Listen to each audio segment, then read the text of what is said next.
మొత్తానికైతే మండే మేము ఊరికి బయలుదేరేసాం ఫ్రెండ్స్. నిజంగా చెప్తున్నా, పల్లెటూరు వాతావరణం, అలాగే మా అత్తమ్మని, మా మామయ్యని, ఇంకా అవ్వని అందరిని వదిలేసి రావాలంటే చాలా బాధ అనిపించింది. మనం ఎన్ని రోజులు ఉన్నా మన ఇంటికి మనం వెళ్ళాలి కదా. మొత్తానికైతే నెల్లూరుకి బయలుదేరాము. మా మామయ్య ఆటోలోనే బయలుదేరామండి. ఇంకా మళ్ళీ బస్సులు మారడం అవంతా ఎందుకులే బాబుని వేసుకుని అని చెప్పి మా చిన్న మామయ్య వదిలాడు నెల్లూరు వారికి, అమ్మ వాళ్ళ ఊరి దగ్గరికి. ఇక్కడికి సగంలో వచ్చిన తర్వాత చిన్నోడికైతే బాగా కొంచెం ఆకలేసిందంట. ఏమన్నా తీసి డాడీ అంటే ఆయన అయితే ఐస్ క్రీమ్ తీసుకున్నారు. వాడైతే చాకోబార్, నాకైతే కోన్ ఐస్ క్రీమ్ తీసుకున్నాను. టేస్ట్ అయితే చాలా బాగుంది.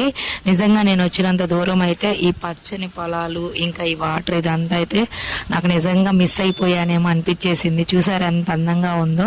మొత్తానికైతే మా అమ్మ వాళ్ళ ఇంటికి అయితే వచ్చాము.